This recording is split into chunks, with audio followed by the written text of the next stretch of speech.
selanjutnya kita akan berdiskusi atau membahas mengenai apa itu definisi dari PR, public relation, dan bagaimana sebenarnya fungsi dari PR itu sendiri. Untuk membahas mengenai definisi dari PR, sebenarnya tidak ada definisi tunggal dalam menerjemahkan konsep public relation. Dan yang paling penting harus dipahami adalah ternyata definisi PR itu juga evolve atau berkembang, berevolusi konsepnya sesuai atau berkaitan dengan bagaimana waktu ke waktu PR itu dijalankan.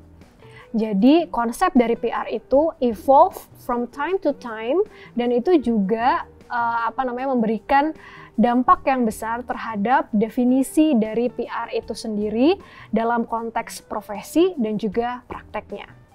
Nah, perkembangan pertama atau definisi pertama yang bisa kita bahas adalah ketika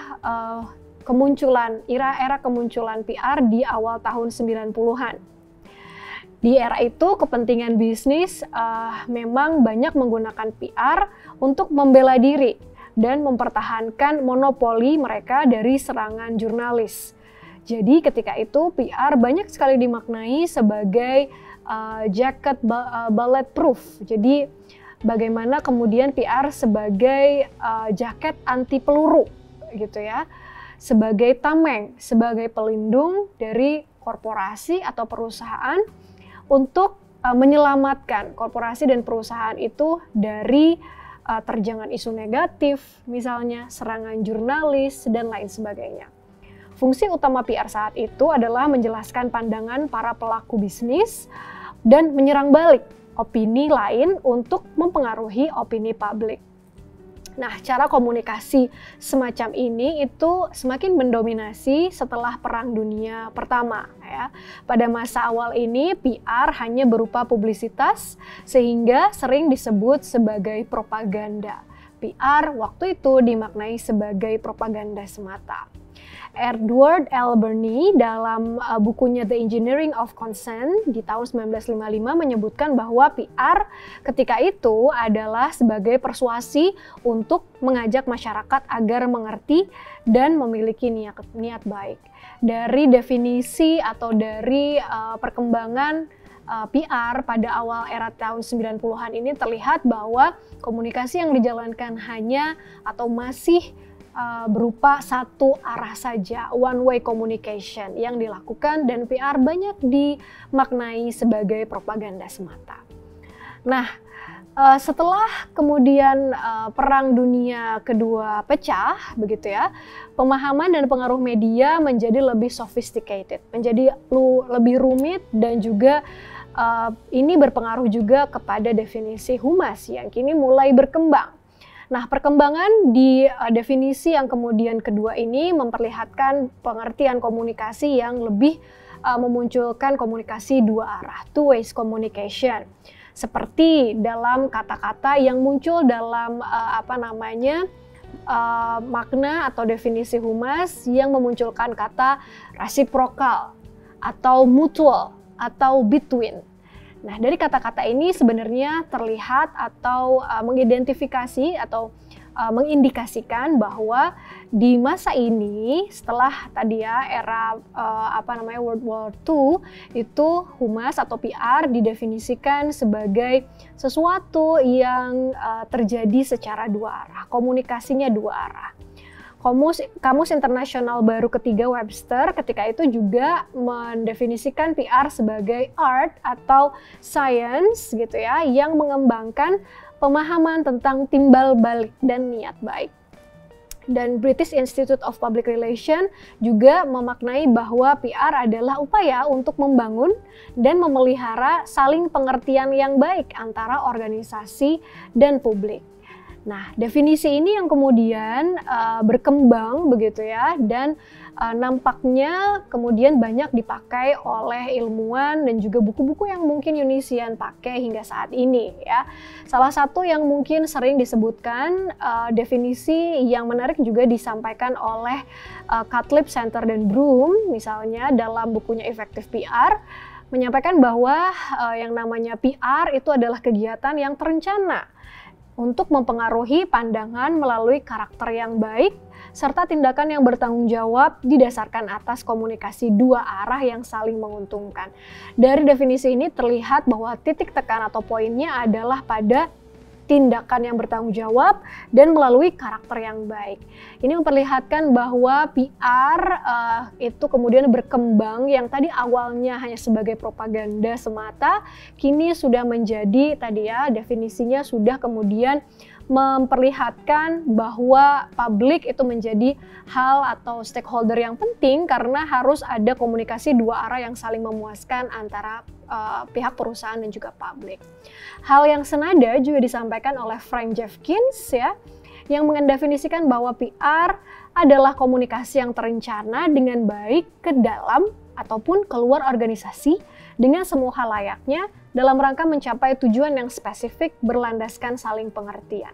Dari definisi ini memperlihatkan bahwa titik tekannya adalah bahwa sebenarnya yang namanya PR itu tidak hanya kerja keluar saja atau tidak hanya kemudian mengutamakan publik eksternalnya saja, tapi jangan lupa bahwa publik yang ada di dalam yang menjadi scope PR adalah publik internal dan juga eksternal, dan keduanya juga harus diperhatikan dalam kerja PR.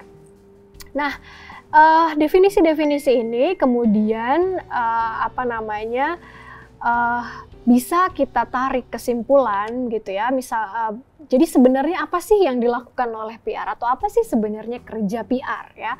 Public Relation News, sebuah newsletter newsletter PR gitu ya, mendefinisikan atau mengoperasionalisasikan apa sebenarnya, what is exactly PR doing. PR is a management function that evaluate public attitude, identify policy and procedure of individuals and organizations that have public interest, and plan and implement action programs in order to gain public understanding and acceptance. Dari definisi ini kita lihat bahwa ternyata pekerjaan PR adalah evaluate public attitude, harus bisa mengevaluasi bagaimana sih sebenarnya kebiasaan atau sebenarnya sikap-sikap publik yang berkaitan dengan tentu saja perusahaan atau organisasi di mana PR itu bekerja, sampai kemudian merencanakan dan mengimplementasikan programnya ya. Program yang dilakukan oleh si perusahaan harus bagaimana dan harus seperti apa berdasarkan dari evaluasi yang ia lihat dari publiknya. Kemudian Harlow, seorang ahli komunikasi, itu juga mengumpulkan begitu ya, ada 500 lebih definisi berkaitan dengan PR.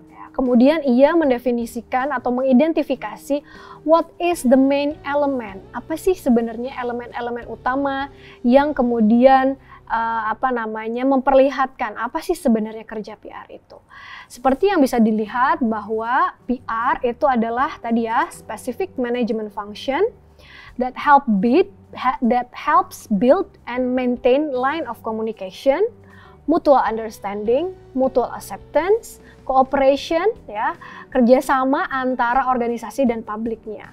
Dan kemudian PR juga berkaitan dengan manajemen isu, ya. Kemudian ia harus responsif terhadap informasi terbaru terkait dengan public opini yang tentu saja berkaitan dengan perusahaannya.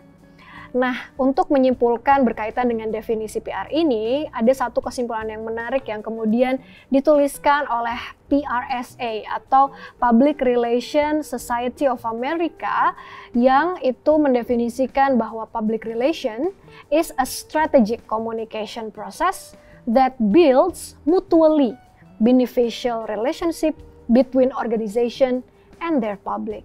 Jadi sebenarnya yang namanya PR adalah sebuah proses strategi komunikasi yang ia kemudian harapannya bisa membangun beneficial. Nah ini ya kata yang menarik, mutually beneficial. Jadi relationship-nya itu, hubungannya itu mutually gitu ya, reciprocal, timbal balik yang kemudian saling menguntungkan antara organisasi dan publiknya.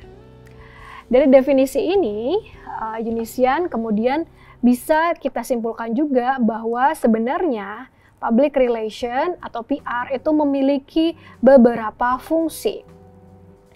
Masih mengutip Cutlip Center and Broom ya, dalam bukunya Effective Communication, terdapat sebenarnya 4 role atau 4 peran dari public relation dalam sebuah perusahaan. Yang pertama adalah communication technician atau teknisi komunikasi. Teknisi komunikasi ini sebenarnya berkaitan dengan kegiatan PR yang berkaitan dengan teknis ya. Misalnya teknis menulis, baik itu misalnya menulis press release atau menulis newsletter begitu ya, yang berkaitan dengan kegiatan ke-PR-annya, atau mengedit majalah internal misalnya, menulis cerita feature, menulis konten yang ada di web dan lain sebagainya.